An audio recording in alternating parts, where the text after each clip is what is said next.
22살의 젊은 여성, 호주에서 사랑하는 남자와 결혼하여 행복하게 살고 있었지만 끔찍한 비극으로 생을 마감했습니다.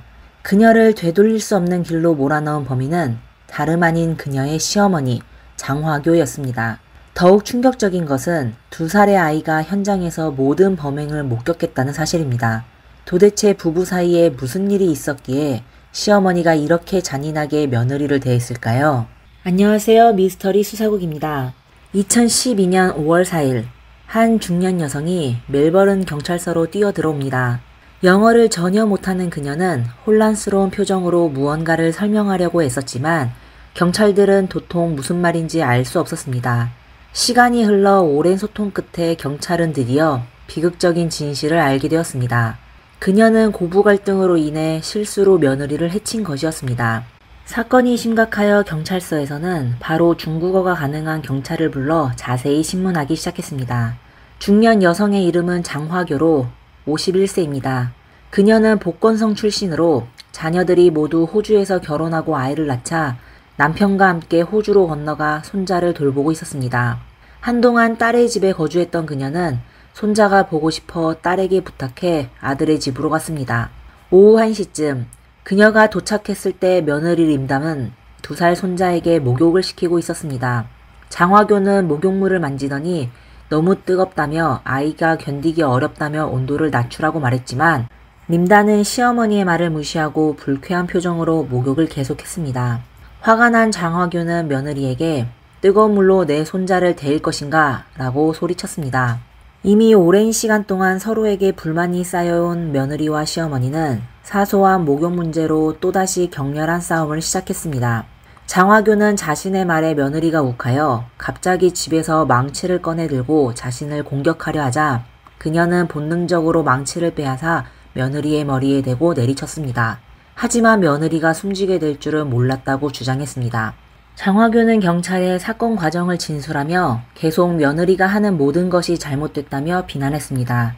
그리고 본인은 정당방위를 한 것이라며 절대 일부러 며느리를 해친 것이 아니라고 주장했습니다.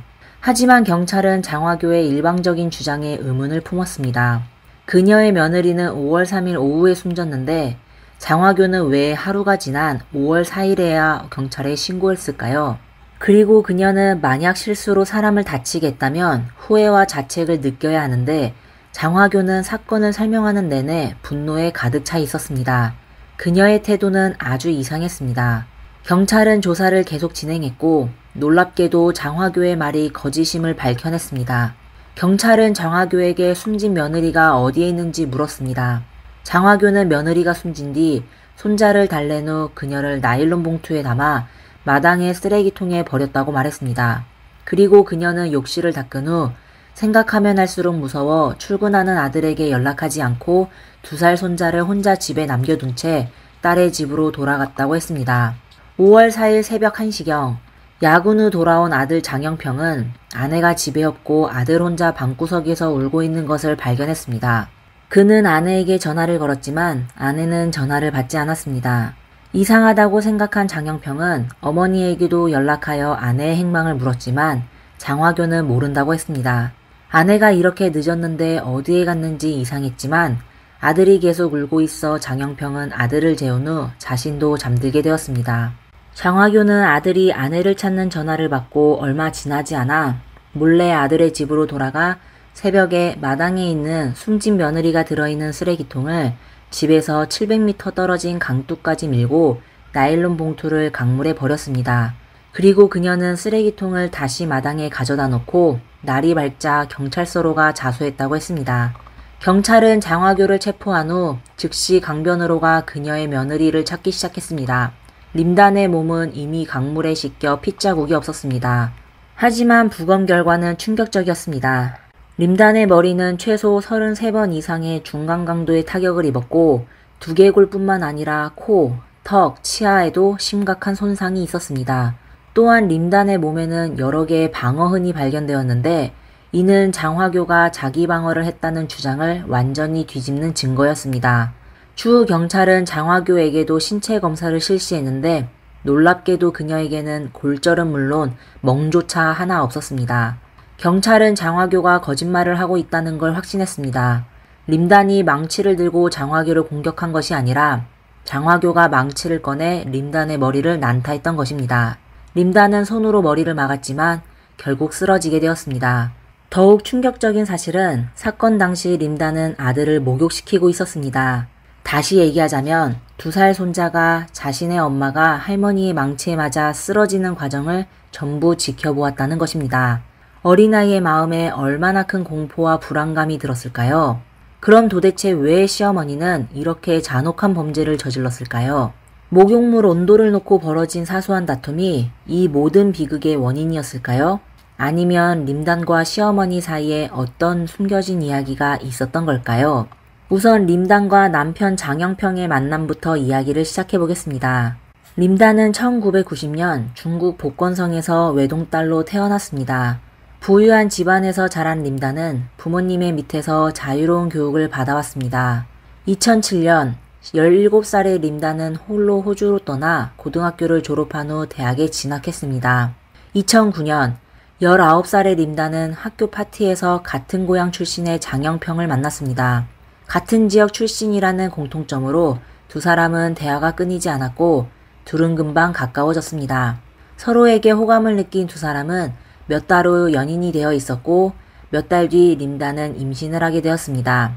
장영평은 기뻐하며 아이를 낳아 함께 살기 위해 결혼을 서두르자고 했습니다. 당시 두 사람은 열애 중이었기 때문에 림단은 당연히 동의했습니다. 그래서 장영평은 여자친구 임신과 결혼 준비 소식을 어머니에게 전했습니다. 장화교는 림단의 가정 형편이 좋다고 생각했고 자신이 곧 아기를 안을 수 있게 되어 매우 기뻤습니다. 그녀는 서둘러 이 혼사를 성사시켜야겠다고 생각했고 마침 사돈도 복건성에서 살아 림단의 부모님 댁에 직접 방문했습니다. 처음에 림단의 부모님은 그다지 동의하지 않았습니다. 딸이 아직 19살이라 결혼하기에는 좀 이르다고 생각했습니다. 하지만 딸 림단이 원했고 지금 아이까지 임신했습니다.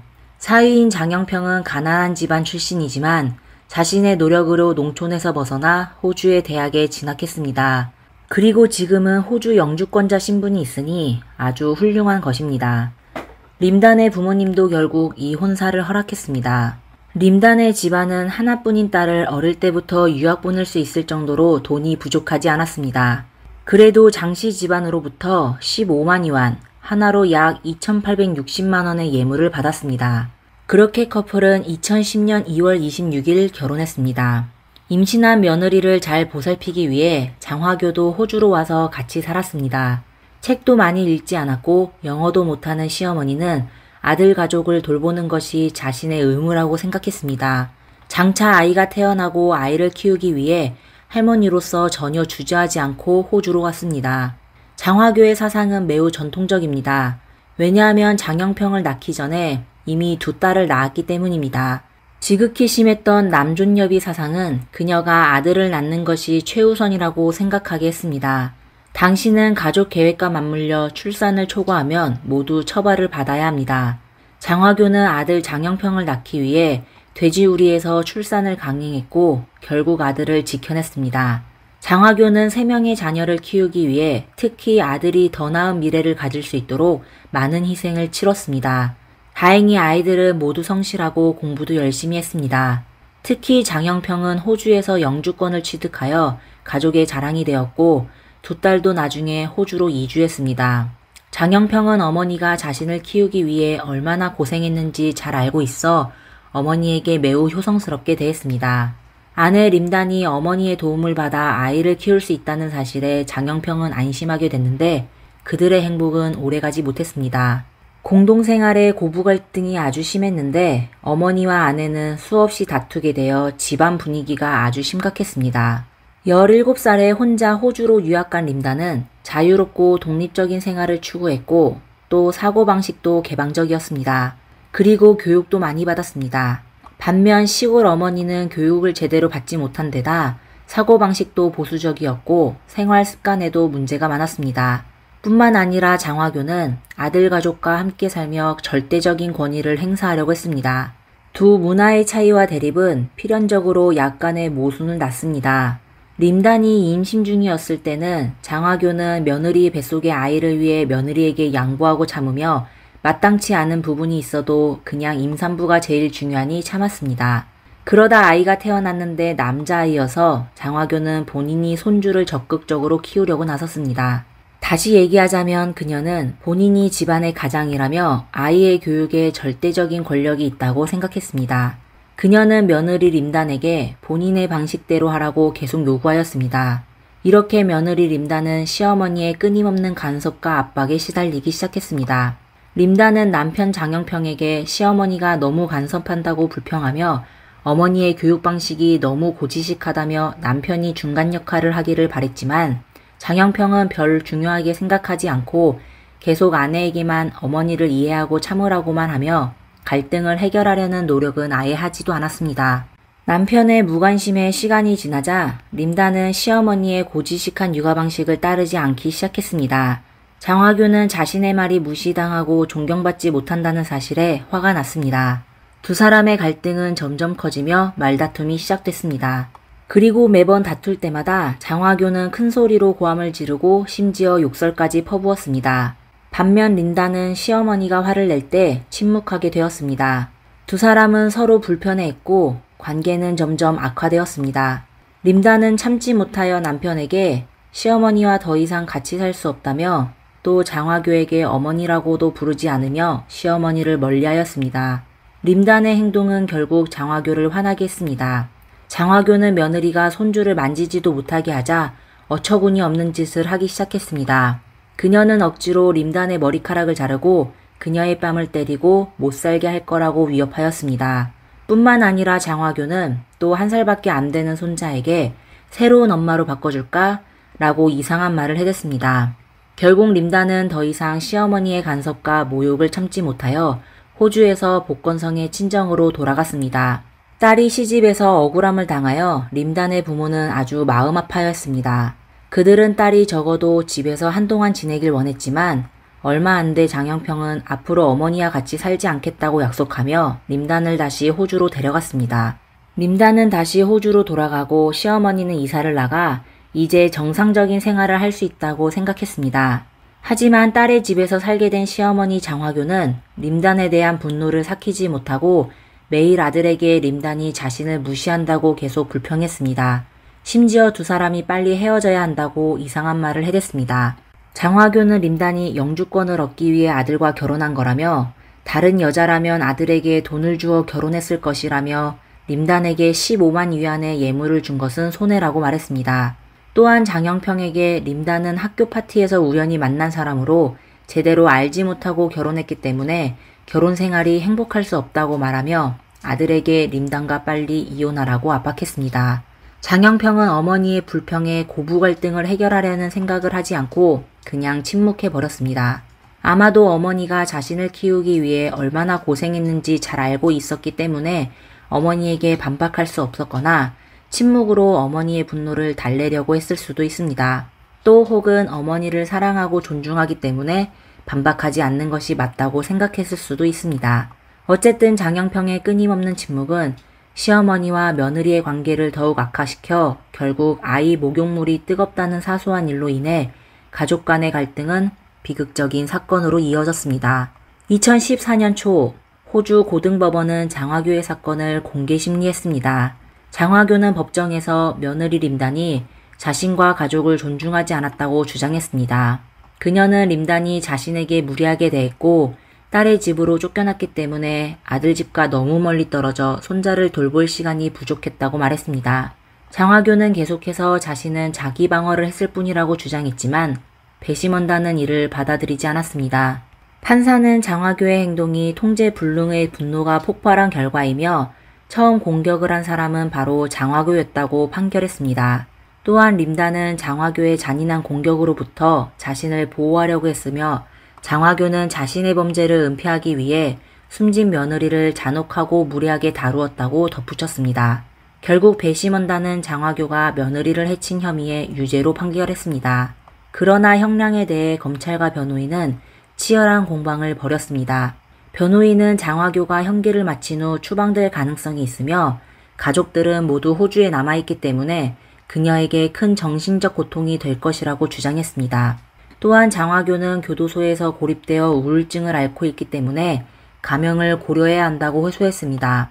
하지만 검찰은 장화교가 계획적으로 범행을 저지르지는 않았지만 2살의 아이 앞에서 엄마를 공격한 것이 매우 잔혹한 행위라며 용서받을 수 없다고 주장했습니다. 폭행의 정도가 양형참작의 중요한 기준이기 때문이었습니다.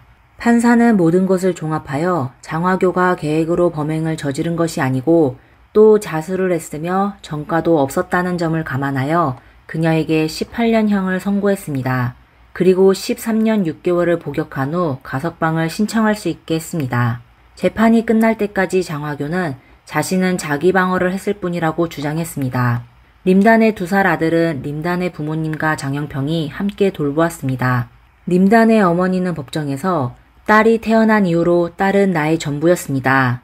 사건 이후로 악몽을 자주 꾸고 딸이 나를 부르는 소리가 들립니다. 꿈에서 딸에게 달려가 껴안았습니다. 하지만 지금은 어머니로서 모든 희망과 기대를 잃게 됐습니다. 아직도 딸이 세상을 떠났다는 사실이 믿기지가 않습니다. 라고 말했습니다. 사건은 여기서 끝나지 않았습니다. 2015년 5월 검찰은 양형이 너무 가볍다고 판단하여 항소했습니다. 검찰은 장화교가 전혀 반성하지 않고 숨진 피해자를 잔혹하게 다룬 것은 범죄를 더욱 악화시킨 행위라고 주장했습니다. 자수하고 시체를 찾는 데 협조한 건 장화교의 범죄를 상쇄할 수 없다고 주장했습니다. 결국 항소심 법원은 장화교의 형기를 22년으로 늘렸고 17년 후 가석방을 신청할 수 있도록 판결했습니다. 즉 53세의 장화교는 적어도 70세가 되어야만 감옥에서 나올 수 있게 된 것입니다. 2016년 2월 림단의 어머니는 법원에 다시 소송을 제기하여 손해배상을 요구했습니다. 장화교는 림단의 어머니에게 11만 달러, 약 1억 5천만 원의 배상금을 지불하라는 판결을 받았습니다. 이로써 장화교가 며느리를 해친 사건은 결국 종결되었습니다. 이 비극적인 사건에서 우리는 시어머니와 며느리의 관계, 그리고 그 사이에서 침묵하는 남편의 모습을 보며 많은 것을 생각하게 됩니다. 시어머니와 며느리의 관계는 서로의 이해와 노력으로 최고의 관계를 만들어갈 수 있다. 하지만 그 관계의 최악의 상황을 결정하는 것은 바로 남편의 태도이다. 라는 말이 있습니다. 장영평은 어머니와 아내의 갈등 속에서 아무런 노력도 하지 않았습니다. 장영평의 침묵은 이 비극의 가장 큰 원인이었습니다. 그는 남편이나 아들의 입장에서 아무런 조치도 하지 않고 그저 냉담하게 지켜보기만 하여 갈등이 커지는 것을 방관했고 그 결과 온 가족이 지리멸렬해버렸습니다. 결국 어머니는 감옥에 가고 자신은 아내를 잃었고 아들은 엄마를 잃는 비극적인 결과를 맞이했습니다. 이 사건은 우리에게 가족 간의 소통과 이해의 중요성, 그리고 갈등 해결을 위한 노력의 필요성을 다시 한번 일깨워줍니다. 오늘의 영상은 여기까지입니다. 좋아요와 구독 부탁드립니다. 항상 응원해주셔서 감사합니다. 다음 영상에서 만나요. 안녕하세요. 미스터리 수사곡입니다. 오늘 이야기의 주인공 낸시는 불행한 여성입니다.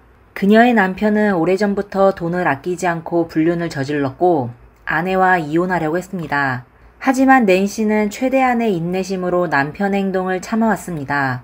심지어 남편이 사람을 고용하여 자신을 해치려고 한 사실을 알면서도 남편을 감쌌습니다. 하지만 세상에 정말 이렇게 착한 사람이 있을까요? 낸시의 남편은 3년 동안 무려 100만 달러를 들여 3번이나 범인을 바꿔가며 낸시를 해치려 했지만 결국 실패하게 되었습니다. 대체 무슨 일이 있었을까요? 낸시의 운명은 또 어떻게 되었을까요? 사건은 2012년 8월 미국 텍사스에서 시작되었습니다. 이날 캐롤턴이라는 도시의 911 신고센터에서 한 여성의 신고 전화를 받게 됐습니다. 전화 속 여성은 울음을 터뜨리며 매우 불안한 목소리로 차에서 내릴 때 누군가가 제 차고로 들어왔어요. 그들은 제 노란색 지갑을 훔친 후 저를 사격했어요. 제발 도와주세요. 라고 말했습니다.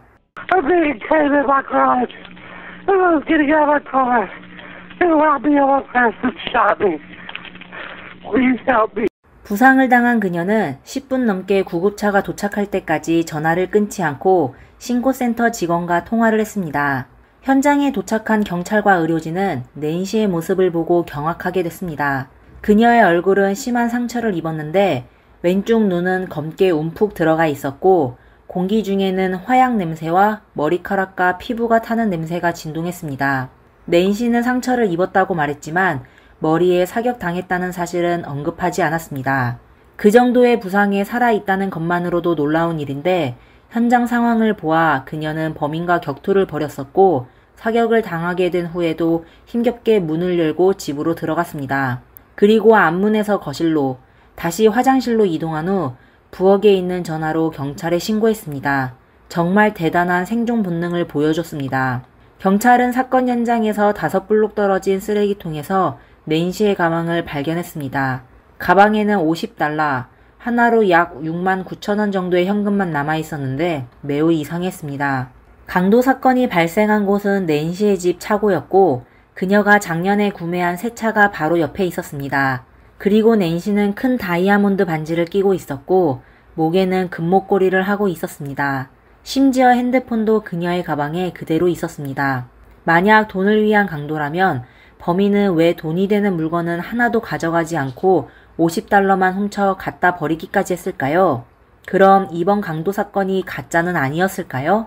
낸시는 강도와 몸싸움을 벌이는 과정에서 그의 마스크를 벗겨 그의 얼굴을 확인했는데 낯선 얼굴이었습니다. 범행을 저지른 범인은 도망치면서 도로변에 주차된 은색 소형차에 올라탔습니다. 공범이 있었던 모양입니다. 이에 경찰은 인근 CCTV를 확인하여 마침내 낸시가 묘사한 은색 자동차를 찾아냈습니다. 놀랍게도 그 차량은 사건 발생 4시간 전부터 계속 낸시를 따라다녔습니다. 하지만 4시간 동안 추적하여 겨우 $50를 훔쳐갔다는 건 시간당 $12.5로 최저시급에도 못 미치는 돈입니다.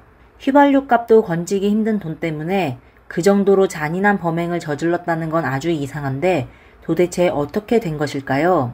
그럼 돈이 목적이 아니라 낸시에게 원한이 있었던 것일까요? 아니면 낸시의 매력에 끌린 것일까요? 하지만 경찰은 곧 그럴 가능성을 배제하였습니다. 낸시는 평범한 50대 여성이고 외모나 체격으로 남성의 주의를 끌만한 사람이 아닙니다. 또한 낸시는 인간관계도 원만한 좋은 사람이고 빚도 없었습니다. 그럼 도대체 누가 이런 평범하고 무해한 사람에게 그렇게 큰 원한을 품었을까요? 그러다 경찰은 낸시의 지갑에 있는 운전면허증이 사라진 것을 발견하였습니다. 범인은 범행을 저지른 후 피해자의 신분을 확인하려 했던 것 같은데 이것만으로는 범인의 특징을 확인할 수 없었습니다. 사건 당시 낸시의 남편 프랭크는 출장 중이었는데 아내가 사고를 당했다는 소식을 듣고 급히 돌아왔습니다. 낸시는 왼쪽 눈을 적출해야 할 정도로 부상이 심각했습니다. 그리고 시력신경의 손상으로 오른쪽 눈도 실명될 위기에 처해 있었습니다. 프랭크는 병실 옆에서 슬퍼하며 눈물을 흘리며 경찰에게 전날에 아내와 통화했다며 20년 넘게 결혼 생활을 했지만 두 사람은 여전히 서로 사랑하여서 하고 싶은 말이 많아 오랜 시간 통화하였다고 했습니다. 그리고 자신의 말을 증명하기 위해 핸드폰을 꺼내 통화 기록을 보여주었습니다. 하지만 경찰은 그의 핸드폰을 받자마자 경악하게 되었습니다. 휴대폰 화면에는 프랭크와 다른 여성의 다정한 모습이 남아 있었습니다. 사건 조사를 시작하기도 전에 프랭크의 불륜 사실이 드러나게 되어 어색한 분위기에 빠지게 되었습니다. 난감해진 프랭크는 서둘러 사진 속 여성이 자신의 거래처 고객이라며 비즈니스 관계로 함께 사진을 찍었고 사실 그렇게 친한 사이는 아니라고 했습니다. 하지만 누가 자신의 고객과 그렇게 다정하게 사진을 찍고 또 고객의 사진을 휴대폰 배경화면으로 설정할까요? 경찰은 곧 그 여성이 수잔 레온티에프라는 사실을 알아냈습니다. 그녀는 프랭크의 고객이 아니라 치과병원에서 근무하며 50대의 돌싱으로 2명의 아이를 홀로 키우고 있었습니다. 이상한 건 그녀는 3년 전부터 갑자기 부자가 되었습니다. 그녀는 캘리포니아에 $90만, 한화로 약 12억 원 상당의 저택을 전액으로 구입했을 뿐만 아니라 직장을 그만두고 매일 쇼핑, 외식, 미용을 즐기는 사치스러운 삶을 살기 시작했습니다. 경찰은 그녀의 통장 거래 명세를 통해 그녀의 돈이 모두 프랭크가 준 사실을 알게 됐습니다. 지난 3년 동안 프랭크는 수잔에게 하나로 약 1억 1천만 원의 요트와 1억 3천만 원의 자동차를 구입해 주었습니다.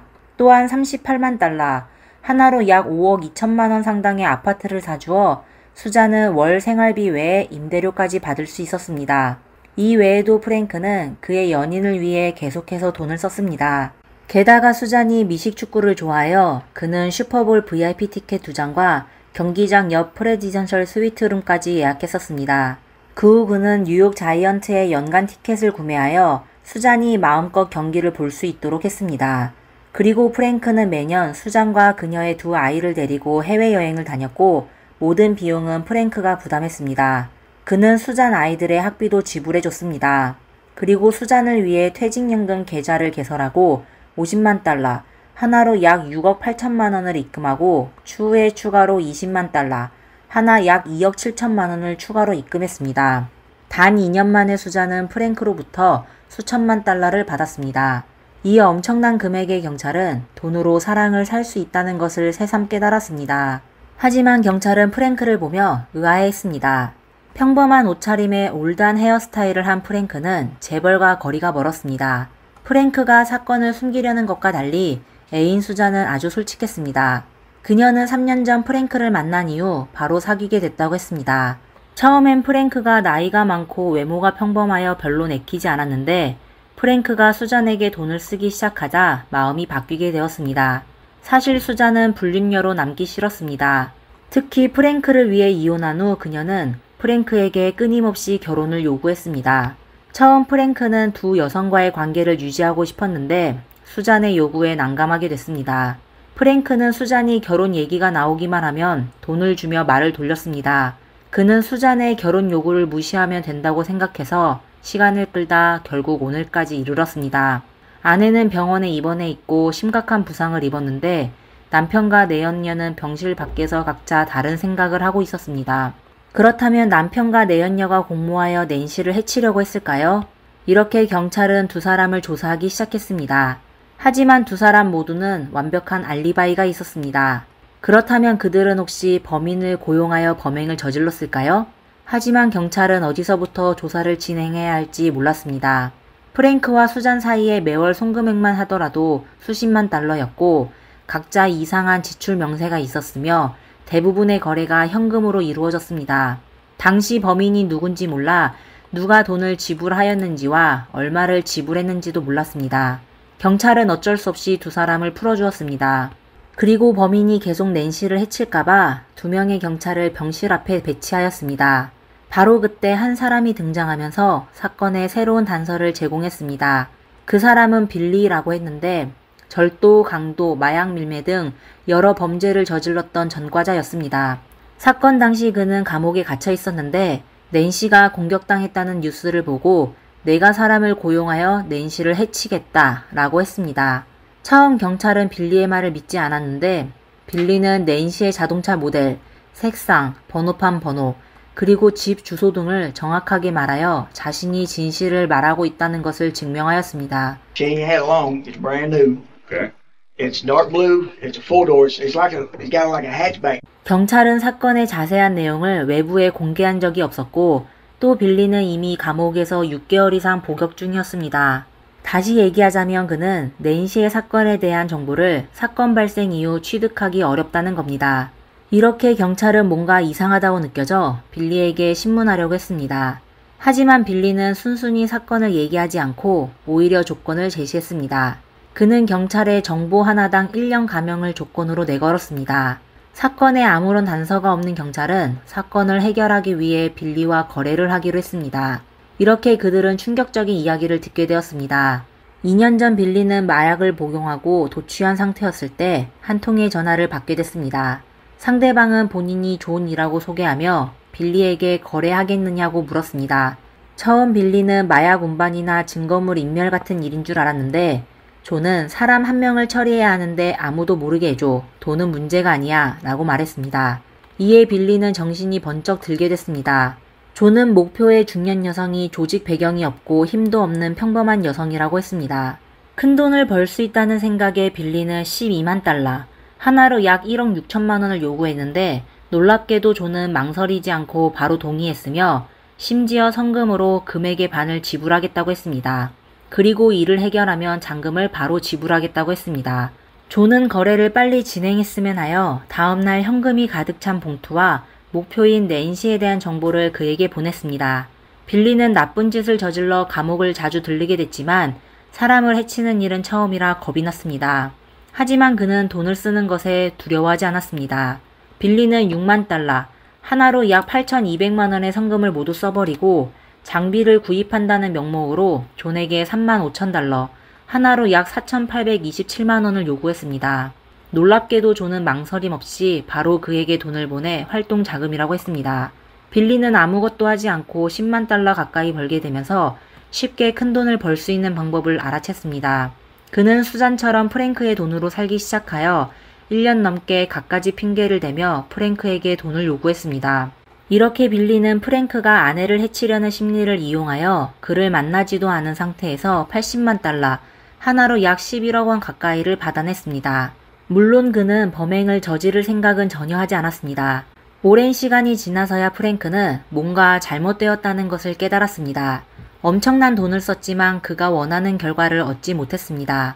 그래서 프랭크는 더 이상 빌리의 부당한 요구에 응하지 않았습니다.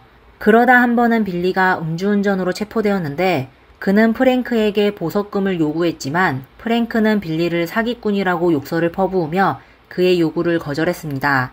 하지만 프랭크는 이번 빌리의 말이 사실이라는 것을 몰랐습니다. 그는 진짜로 경찰에 붙잡혔고 보석금을 낼 수 없었습니다. 빌리는 그렇게 감옥에 갇혀 재판을 기다렸습니다. 그가 자신의 임무 목표인 낸시가 정말 사격당했다는 소식을 듣게 되자 빌리는 그제서야 누군가가 이 임무를 이어받아 성공했다는 것을 깨달았습니다. 그럼 빌리는 왜 놀라게 됐을까요?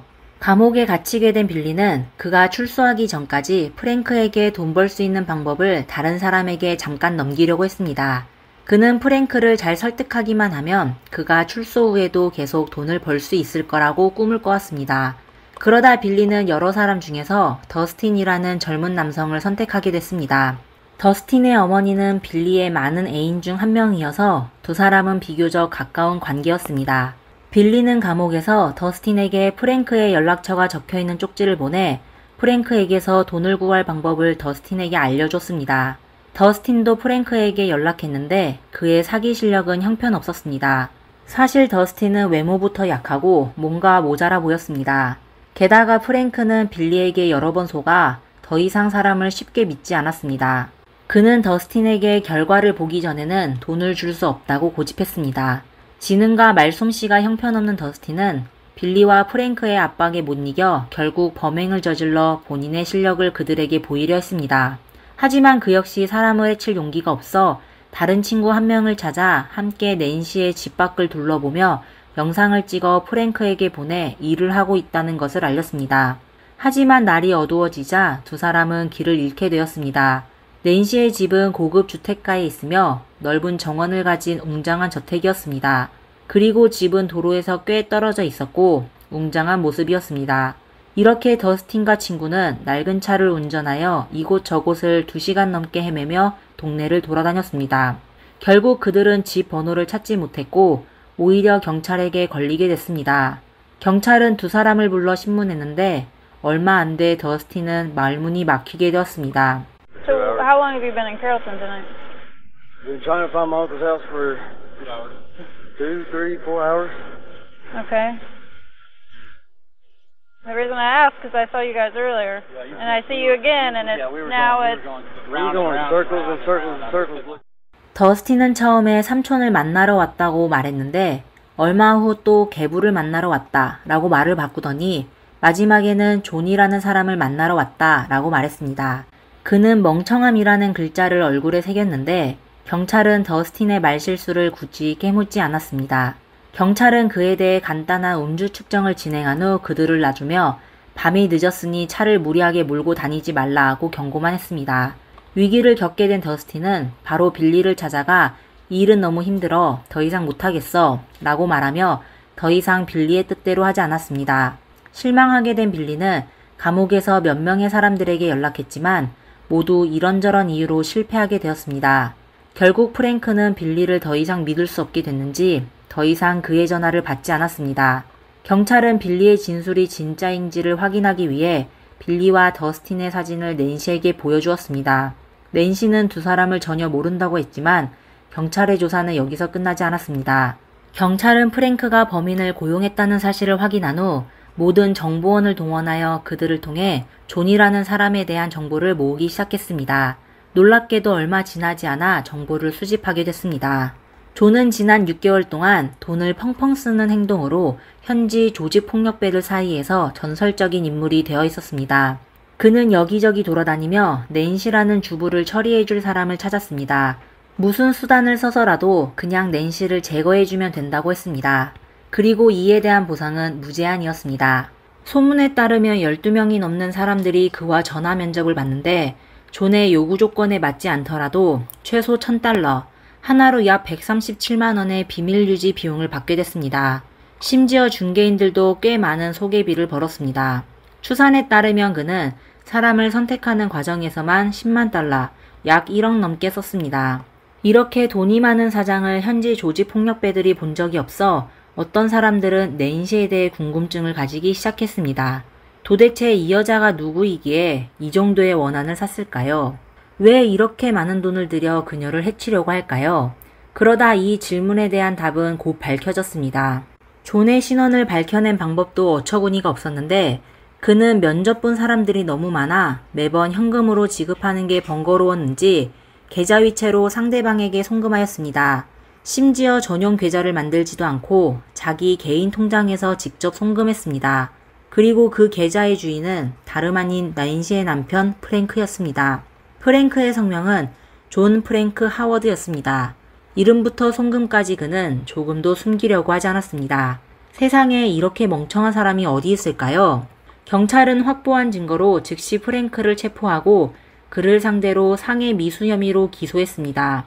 경찰은 프랭크에게 결국 누구를 고용하여 낸시를 공격했는지 얼마의 배상금을 주었는지를 질문했는데 프랭크의 답변은 경찰의 예상을 초월하였습니다.